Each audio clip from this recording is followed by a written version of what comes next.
This is the third time I'm recording this. Not for any reason other than it just didn't feel like it flowed well, which is dumb for a show that is just supposed to be me venting about my problems to a bunch of empty seats and the vast expanse of the internet. It shouldn't matter how I feel like it flows. Those are the type of thoughts I have constantly where I'm in the middle of doing something. And it's like, yeah, this isn't working. This is stupid. Stop doing this. Stop doing this. You're the worst. You should never have been born. That seems pretty heavy for the subject matter of sitting in a converted garage and talking about stupid stuff that you can complain about for an hour. God, what am I supposed to do? What do I do? It's my son whenever he's bored. What do I do? Dude, I have no idea. I'm kind of in the middle of a crisis here. I'm not sure if you've noticed your father is spiraling out of control. Great look, Dad. Thanks for that. Wow, it's been a really rough week. I feel like, and I say that quite often. At least that's what people tell me. It's like, oh, Scott, you're always having a bad day. You're always in a bad mood. I'm like, gee, thanks. You're right. I do feel better. No. Yeah, particularly, I think it might just be exhaustion. It might be that I've gotten wildly out of shape again, which happens about 6 months out of the year. What happens is I get too busy and I don't eat a lot. And then I eat like absolute garbage for 6 months straight. And I gain 30 pounds. And then I go back to the cycle. I don't eat a lot. I'm working too much. And then I lose a lot of weight. And I'm like, oh, wow, looking good. And here's the problem. If one single person looks at me and says, hey, Scott, you're looking good. Have you lost weight? That's all it takes. That's all it takes, baby. Because in my head, the second you say that, I'm like, hey, mission accomplished, Mission accomplished. Point me to the nearest pizzeria. And that's not wise. That's not how you stay healthy, it turns out. You don't just get there and then you're like, well, I guess I'm fit now. I can go back to eating like an absolute dumpster fire of a human being. No, that's frowned upon. And so this is the cycle that I've had for the last handful of years. And in my mind, I'm like, maybe I'm just secretly, slowly passing away. And that's what explains the weight loss, because I don't feel like I changed my eating habits at all. I still eat like a disgusting human being during the night, but sometimes I lose weight. So I'm like, oh, great. And then there's the physical health problems. We're like, okay, I guess I'm getting to that age now where I'm just falling apart. Just falling apart. That's great. And I'm tired. And sometimes, and I don't know how to word this where it doesn't sound troubling, but sometimes I just wish it would all end. Not in the sense like I'm going to end it all, but like I just wish they would all end. Like it feels like an endless loop. You got stuff like work, and you just do that 5 days a week for 8 hours. You just do that? Is this what we do? We just do this. This is it? Henry Ford can suck one, dude. 5 days? That's way too many days. It should be the other way around. Okay, 2 days. 2 days of work. I'll work for 2 days. I'll give you my best 2 days. I will give you my best 2 days. If you give me 5 days with my family and loved ones, how's that sound? No, is that not good enough? Instead, I should be working 5 days and being stressed out and angry all the time, tired, unable to pick my son up because I'm so exhausted. And he's heavy, and I'm out of shape. And I'm sorry for this. I'm sorry for this.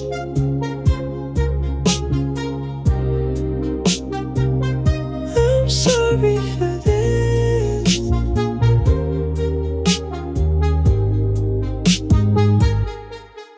It honestly is annoying, though. And I'm going to say this knowing who was the genius that said this, but who was the genius that decided 5 days of week was okay? They've done actual studies in countries that treat people better than we do, where they're like, no, we found that if we give people 3 days of work and 4 days off, that they're highly productive. They're so much more productive. Yeah, turns out when there's a proper work-life balance, people are happier and they're willing to give you more of their effort and more of their energy. But if you feel overworked and underpaid, then turns out you just don't care what happens. And you're like, well, just another cog in the old machine. Here we are. And that's really lame. And also there's like if you work places for long enough, there's these little things that just annoy the crap out of you. And I don't even know if I should mention this because the algorithm for some reason really loves to just mess with me and suggest my videos to people that shouldn't be watching my videos. like my mom's geriatric friends, as we mentioned previously. And I just have a feeling in my heart of hearts that they're going to show it to like every single one of my coworkers and like, hey, do you know this guy? Because you should watch this. He's totally talking shit about you. And I'm not. I'm just pointing out the obvious. You know, every job has its quirks and every job has its really annoying people that you have to deal with constantly. And I have that. Turns out, I don't know if anyone else has a super annoying coworker that is obnoxiously loud and wildly racist, openly racist. Not just a little bit, but just wildly, openly racist. And hey, I'm someone that actually enjoys a good racial humor joke because I'm not someone that takes everything so seriously. But when it's just thrown out there and then the person that says it laughs, like they think it's a joke, but everyone else is like, ooh, no, not for me. Not for me. I don't know. I guess that upsets me. It upsets me that I have to work with this person and again, I'm only in the office 2 days a week. I have to see this person 2 days a week, and that's enough. That's enough. It's too much for me. No matter where I'm at in the building, I can hear him laughing. And I know a lot of people are like, oh, you shouldn't make fun of someone's laugh. Don't do that. Like, no, it's not. It's the forced laughter. Okay. It's the guy who says something and then laughs way too loud because he wants you to think that he's funny. And he's not. And it's just abrasive. But this is literally it. I'll show you. I'll move away from this desk for a moment and just give you an example of this is what I hear. Picture this is me at the desk. This is what I hear. Okay?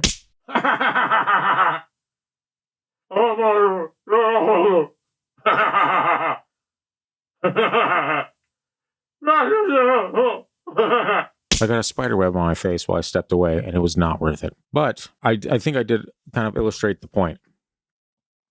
He sounds like, if for anyone that remembers playing Halo, okay, the original Halo, you would hear the elites laughing constantly, wherever they're at. You just hear them laughing, like they're having, like just by the water cooler, just shooting the shit, right? And that's kind of also how you knew how to find them. You're like, oh, just follow this laughter. Well, that's what it's like with my coworker. And it's not fun, okay? I don't like it. And more so is that he's just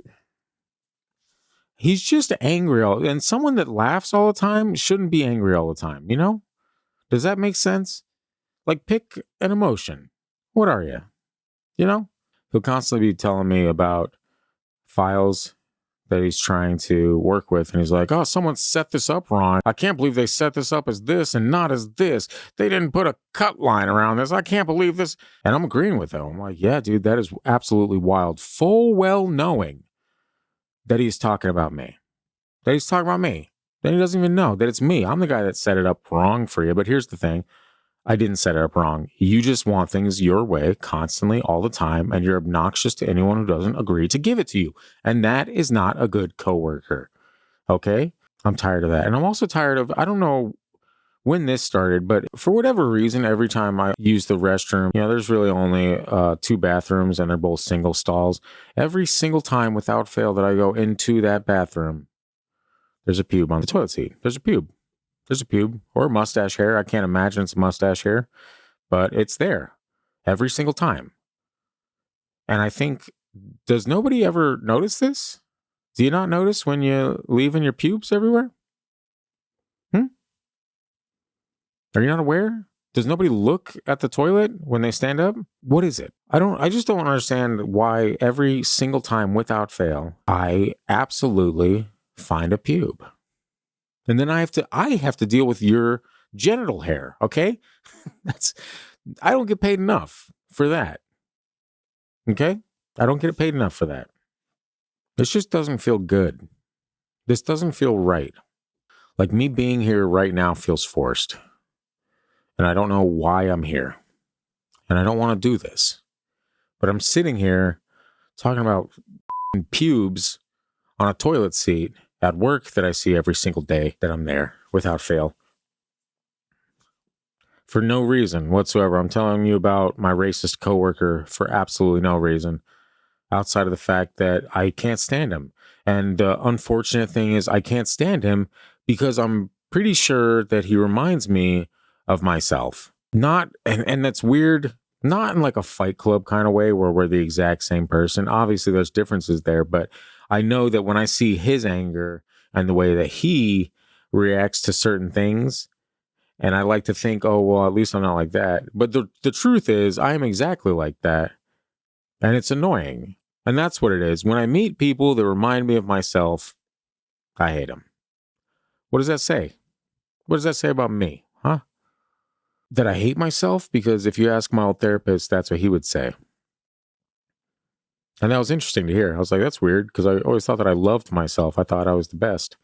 But in reality, there's like some deep rooted things there that I will never get to the bottom of, but it's slowly drowning me. It's slowly dragging me down. Intrusive thoughts probably being, suspect numero uno for the mental health debate, because it's crazy, man. It's crazy. Like, the things that I think about are crazy. I'm not crazy, but the things that'll pass through my mind are somewhat crazy.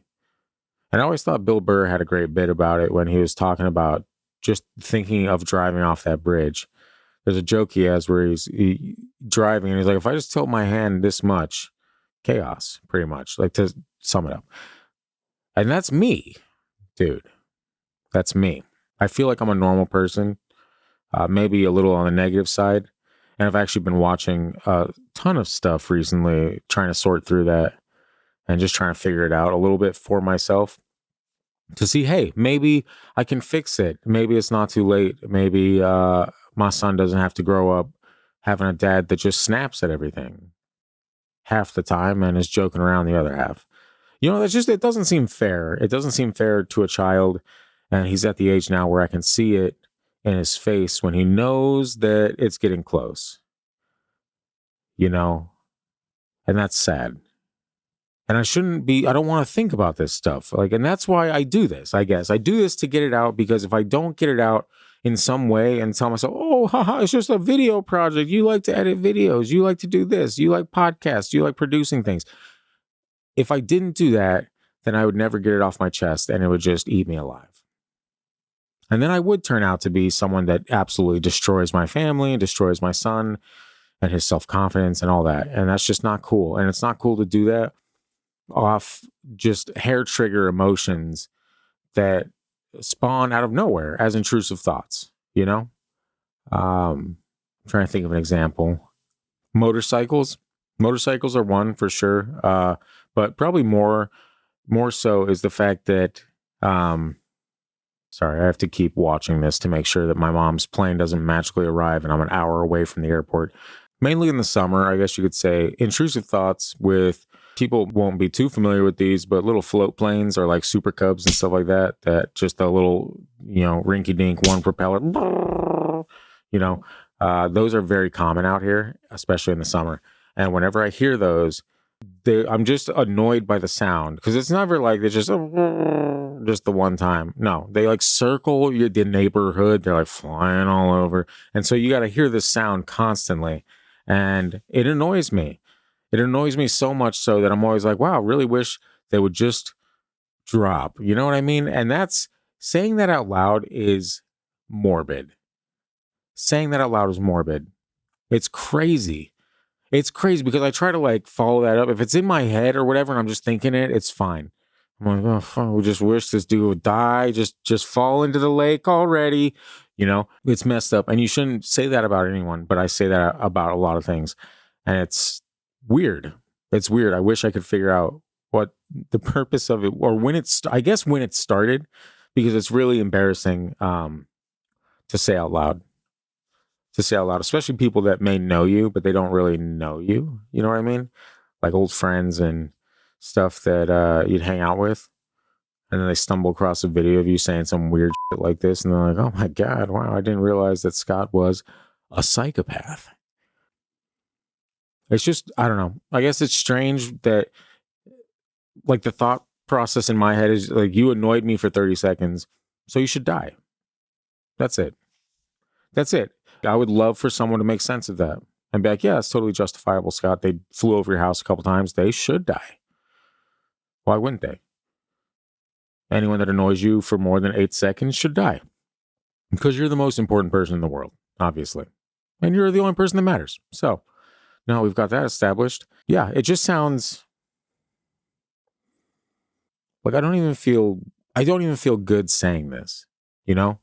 But it's the honesty. It's what comes up in the moment, and so if I have to humiliate myself every week or every month or every day or whenever I sit down to do this, to break free from that somehow or to figure out how to break free from that, then I'll do that. If I have to sit here every single week and humiliate myself by confessing these things, then I feel like maybe there's a chance that my son doesn't have to. Because I already see it. I already see him getting angry. And that's because he sees me getting angry. And he's at that monkey see, monkey do stage where if I say something, he says something. If I do something, he does something. And so imagine the absolute horror that is coming across my mind now that he's in this phase, because I know my actions and I know my thoughts and I know my words and I know the way that I do things. And it's not healthy and it's not good. And it's not something that I want to pass on. So if I have to humiliate myself on this show every week, confessing these stupid things that go through my head and that I act out on occasionally to keep him from being dragged down by this as well, then I will do that. I will do that. And it's not going to make sense to anyone. It's not going to be something that people probably even acknowledge, and that's fine. But I've tried pretty much every other avenue. I've tried Miss Rachel's deep breaths. Oh, Miss Rachel, if you only knew how f***ing stupid that is. For an adult. For a kid, I guess I could see it happening, But I'm not a kid. Well, I act like a kid, I guess. Maybe that's another thing. I'm inherently selfish. Wow, off to a great start. Yeah. I don't know. The intrusive thoughts thing, it needs to end, and it needs to end with me. Because I don't know if my dad suffered from it or anything like that. My dad always kept to himself, never really talked about his emotions or what he was feeling or any of that stuff. He's part of that generation, and I'm part of the generation that talks about my feelings way too much. All right, there's no middle ground. So I'm hoping that, I don't know, I can do some good instead of just constantly being angry all the time. The negative thoughts thing especially is pretty wild. I've been watching a lot of sermons on this type of stuff, and I've never been the best Christian man out there, but I've always believed, I guess. But I gotta tell you, there's some really good sermons out there where you hear things and it like pierces right through you. Like I would caught myself crying my eyes out a couple of times in the past week just watching these sermons. And granted, a lot of them are on like intrusive thoughts or negative thinking, but it's also kind of scary because it's not easy to change that. What am I even doing? What's this all about? What, I'm going to solve all my problems by sitting here talking to a microphone for freaking hour every week? I just can't see it working, But see, that's kind of the cynicism that I'm talking about, the negative thoughts. I've been this way for so long that breaking away from that feels impossible. And I've been this way for so long that I don't even think the people in my life believe it anymore. Like, they don't even believe that I'm trying to do something different or trying to chill out more. Like, it's almost become a joke to people, and that's frustrating. That's really frustrating. I know personally people will compare my son to me, which usually is great.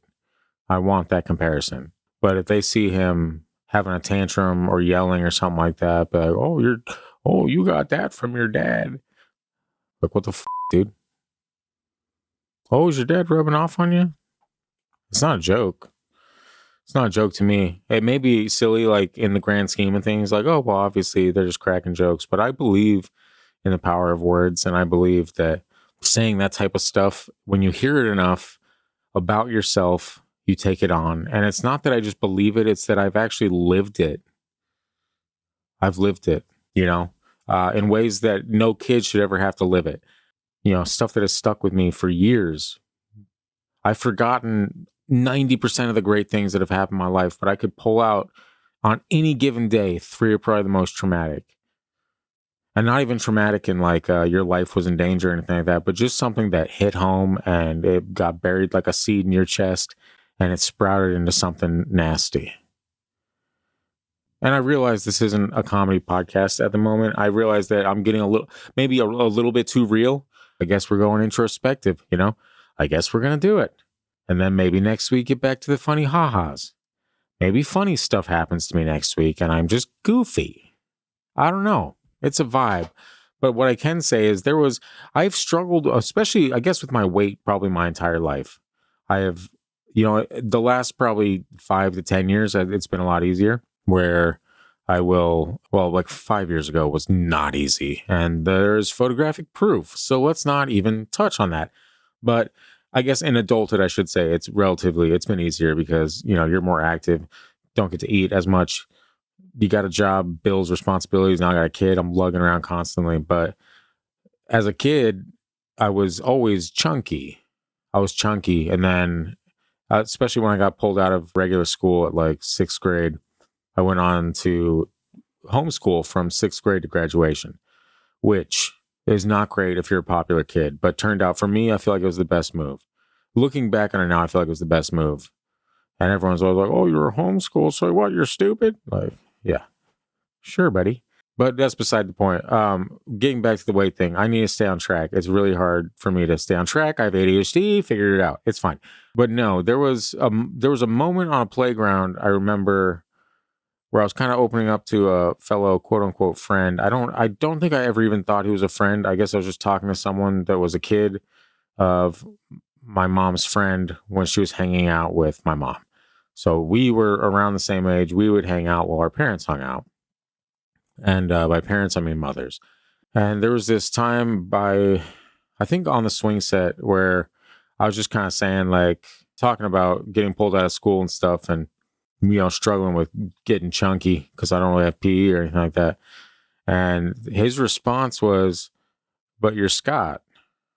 You're Scott. And that's what Scott looks like. So Scott is this way. Why would Scott not be this way? And what a weird thing to say. What a weird thing to say to someone. Because in my head, I'm like, well, that doesn't make sense. I'm me, so therefore I just have to be fat. I can't ever be happy with the way I look. I can't ever have self-confidence in anything that I do. I have to constantly be judging my own appearance against everyone else because I'm Scott, right? Yeah. So, you Christian, you bastard. And that's probably going to sound really confusing because my father-in-law is also named Christian, but it wasn't that one. I was 13 or so. Yeah. So I think about that a lot. And I think it is partially to blame for, and it sounds weird being a man and even being like worried about it, like, oh no, I'm not pretty. Like it's not even about being pretty or attractive or anything. It's how you look at yourself and how you think other people look at you.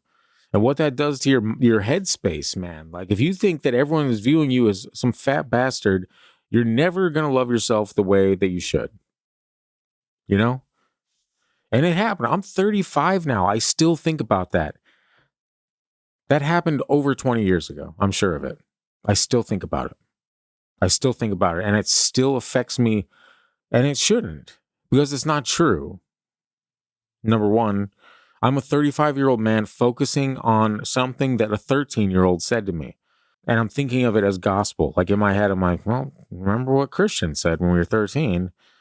That wise sage. You remember him? Yeah. Yeah, that piece of shit. Remember that douchebag? The one that you couldn't stand? You remember him? Yeah, he told you something and it stuck with you for 20 years, you idiot. Like, that's me now. That's me. That's 20 years of some crazy shit that someone said to me that is stuck in my head and affected the way that I thought of myself growing up. To this day, I still struggle with it because of what he said to me. That's wild, dude. That's wild. That shouldn't be a thing. But we're stuck in these like weird moments in time that we don't even get to look back on, or we look back on and we're still in the same frame of mind we were when it was said to us. So we think, oh, well, that was true. Had to have been true, right? No, dude, a 13-year-old said something stupid to you and you clung on to it for 20 years. Yeah, or your dad yelled at you once while he was working on the heater. And you think about that like 3 times a month. You were a kid. And now I do that to my son. So, anyone that wonders why I'm doing this, why I'm releasing all this out of me, it is for that. It is because I don't want to have to set up a podcast studio for my son 20 years from now, where he's like, there's this time that my dad was trying to hang up some new curtains and he got so pissed that he thought about kicking the window out of the house.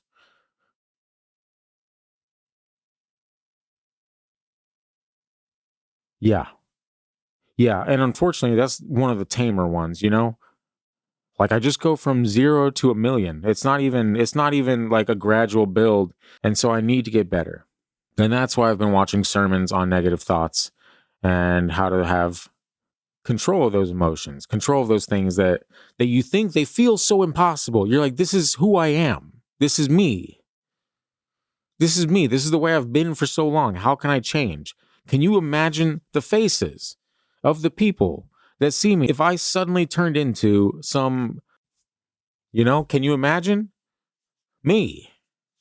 No, I can't. But that's also me saying something, just thinking that no, because it wouldn't make sense for me to do that. It wouldn't make sense for me to be happy. It wouldn't make sense for me to be carefree or not have to stress out about a lot of stuff constantly. But that's not the path that I get. No, I get the analytical mind to an extreme where I have to overthink everything. And then I have to overthink everything again until it makes sense, until I have every single possible outcome mapped out. It's weird. And like the older I get, the more I see that I am becoming my dad. And that's not to say my dad isn't a great dude. My dad is a great dude. But Italian, Irish, it's a potent mix. And it's a mix that we tend to just bury our feelings about stuff. And it's okay. Me, I've never been that way. I talk way too much about everything. As you can tell by this podcast that you're watching right now, where I'm telling you way too much about my life. And I'm not even telling you, I'm getting it off my chest and into the internet where good things always happen. What could possibly go wrong? But I'm doing this not just for my son, not just for my own sake to get it off my chest and then force myself to watch it again. And I force myself to see these things that I'm talking about as I edit it. Haha, I tricked you. You have to see it. You have to confront it. You don't have a choice. Ta-da! I'm smarter than you bitch. All right? I got you. And that's the type of talk that I have to myself, is I'm constantly just negative to myself. And I'm sorry. And I love you. Okay? I do. Okay? I don't hate you. You're the best. You're pretty great, dude. Congrats. You set up a show that 8 people are going to watch over the course of its lifetime. Congratulations. You did it. But I got to. It's got to end with me. It's got to end with me. That's the story arc of this particular episode. It's a bummer, it's depressing, but it's got to end with me. And it's going to end with me because I'm going to get everything off my chest and I'm going to overanalyze myself like I overanalyze every other situation in my life. What could possibly go wrong? At this point, I'm wondering if I should have just kept paying for therapy.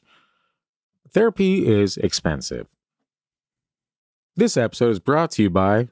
Just kidding. Going into a little bit more, I guess, the studies behind negative thinking versus like positive. Did I just mess up my hair? It's fine, guys. Who cares, right? Who cares? Looking into some of the studies regarding the negative thinking, and is it possible to change negative thinking to positive thinking? It is just a mindset, right?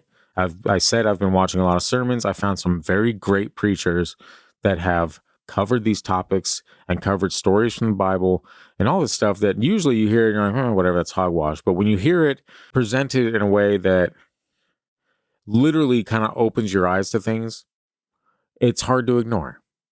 And one of them, he was talking about a study that was done on a couple of, I think 2 focus groups, right? So you had one focus group.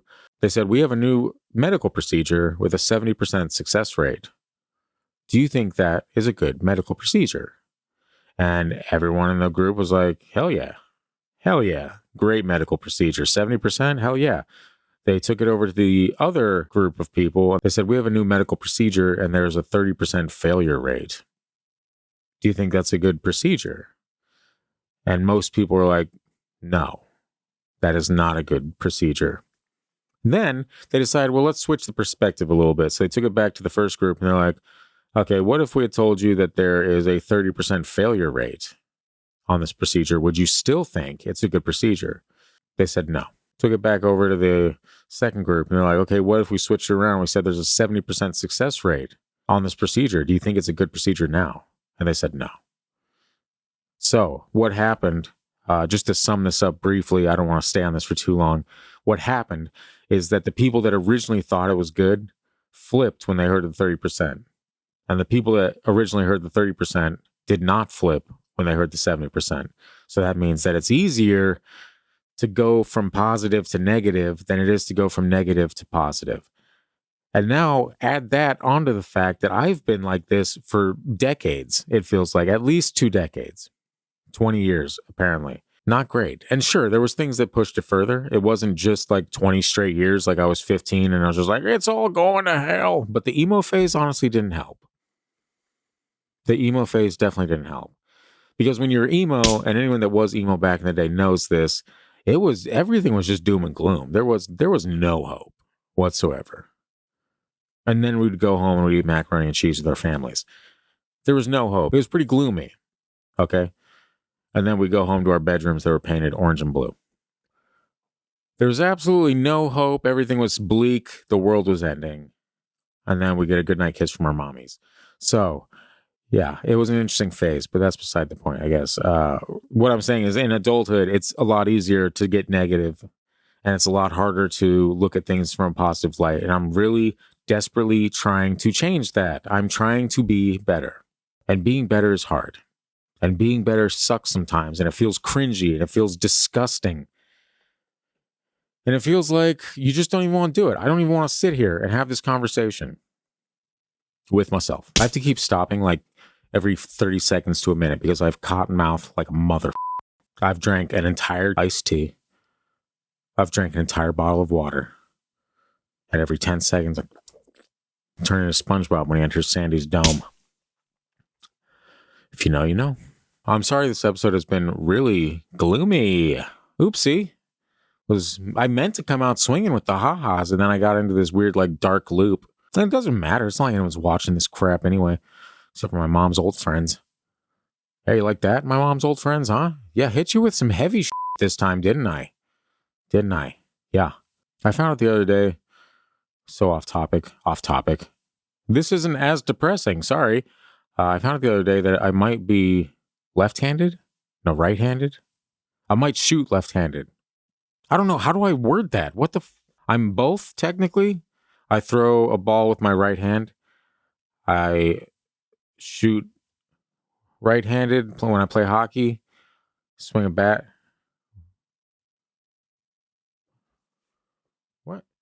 What direct? This is right. I don't know. What a stupid thing. I found out I might be the opposite of what I thought I was the entire time, at least in basketball. Because I got my son this tiny little basketball hoop or whatever. And I tell you what, when I really concentrate and I do my normal, Kobe, as you got to, I miss like 90% of the time, right? But when I do it from the left hand, I have like 80% accuracy. Why? This isn't the hand that I'm good at dunking. Unless it's donuts. Heyo. Dumb as hell. Dumb. Stupid. Remove that. Take that out. I want to forget that ever existed. What a train wreck of an episode this has been. My haters must be loving it. Just kidding. Hard to have haters when you don't even know anyone. Can someone explain to me why workout clothing makes you smell worse? That's weird. That shouldn't be the way it is. I found these shirts that I absolutely love, but they're all polyester. Yeah, it's like polyester spandex. And guess what? Feels great, sure. There's not a deodorant in the world strong enough to handle polyester spandex. And I don't know why. I don't know how. Cotton shirts works just fine. Okay, polyester suddenly, and it's advertised as some kind of sports clothing. Like, oh, this is moisture wicking. It gets rid of the moisture from your body. You sweat too much, put this on. You'll smell disgusting. You'll smell absolutely ripe. Okay? Why do they do that? And more importantly, why doesn't anyone talk about it? Everyone acts like wearing polyester is the best thing ever. Everyone loves workout clothing. I guess they probably get changed out of it afterwards. And me, I'm just wearing it wearing like a polyester shirt because it's too hot in the house because we don't have AC. And I'm in the room putting the curtains up and nothing's working. I have to crack the window and hope that mosquitoes don't fly in. And the mosquitoes always fly in. They're impossible to miss. They're freaking that big. I don't know. It just seems that if you were to market something as workout clothing, you wouldn't make it in a material that makes you smell worse. Because people that work out already smell bad. Okay? My wife will work out in this very studio. Okay? And when I come in afterward, there's some stank. All right? And it does linger. Yeah. So I don't have to worry about her ever hearing this because she's not going to watch this show. It's fine, guys. It's fine. It's going to be clipped and she's going to find that and she's going to be like, oh, is there stank? And I'll say, yes, there is. And I tell you about it already. Now I tell the fake internet people. Interesting. We're currently in the middle of potty training, so I have to like get super excited about someone taking a shit inside a box. And I've had cats, and it's not that exciting. My son is currently potty training, and it is what a treat. He's doing great. We are about to transfer him to the big boy potty, and we have to get a new toilet seat that has 2 toilet seats. It's like toilet seat inception, so that he can sit on it. And then when the grown-ups come to play, if you know what I mean, we just lift his seat up to the backs of the other seat. It's kind of confusing, but my wife sent me a listing on Amazon and it said new, $35. And I was like, wow, $35 brand new for a toilet seat cover. I was like, oh, don't mind if I do. But then I scrolled down a little further and hey, guess what? You can buy one used. Is your boy saving $6 and where someone else has laid their nasty ass cheeks? No, I will not. No, thank you, Amazon. That shouldn't even be an option. That shouldn't even be an option. Okay? You shouldn't be able to sell a used toilet seat. I'm trying to make sense of it in my head, and I can't. Was it like never used? Because it's still used. Did it get shipped to someone? They're like, I don't want this toilet seat. What the hell? And they sent it back before they actually used it? Or did they lie and say, yeah, I never even used it? And they were just like rubbing their ass on it all day. And then they expect me to buy it for $3 off retail? Ooh, what a steal. No, not your boy. Not even in this economy. No, I'll ball out of control on the full price. Thank you very much for my son's butt cheeks. Because they're hashtag worth it. I don't know what I'm doing anymore, guys. This feels like such a waste. What a waste of an episode. What a waste of an episode. I feel like nothing got accomplished. I feel like I just vented and it wasn't funny at all. And there was no rhyme or reason behind it. And I feel like maybe I need some friends. Be that guy. But it's hard to have friends, you know? As an adult man, it's hard to have friends. And it's hard to have friends for multiple reasons, not even just talking to people. Okay? I would do that. If my friends lived next door, I would hang out with them. But they don't. They all live an hour away, 10 hours away, 6 states away, I don't know, half a world away. It's hard to make time. What do you do? What do you do? How do you make new friends as an adult? You go to church? So I did it the first time. And now those friends are an hour away. What am I going to do? Huh? What am I going to drive to them with my toddler asking me why we stopped at a red light for the 40th time in a row? I don't even know where I was going with that. I don't know where I'm going with any of this. I might just chop this episode up into clips and say, adieu. And maybe not even release it because, hey, guess what? I haven't released any of them. They're all on my computer. Some kind of big shot? Oh, you think you're a big deal? You think people are going to care what you have to say about anything? Maybe they will. That's the negativity. It doesn't stop. It never stops. When I say intrusive thoughts are forever, I mean it. And when I say that I'm desperately searching for a way out, I mean it. And that sounds really like dark. I don't mean it like I'm looking for a way out, you know. I mean it like I'm just tired. I'm just tired of this happening. I'm tired of being someone that I know I'm not. Which is, again, why it's that much worse whenever it's brought up to me like it's who I am and not something that I struggle with. You know, I know myself.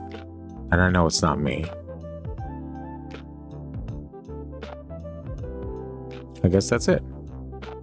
I don't have anything else to say. This has been a strange episode. This is not the ideal episode, especially if this turns out to be like episode number 2 or something, where it's like, oh, start off kind of quirky and weird, and then turn into, oh, this is depressing. Oopsie, that got sad. Whoops-a-daisy, we fell into our feels. It's turned out to be a lot sadder than I expected it to be. Sorry for this.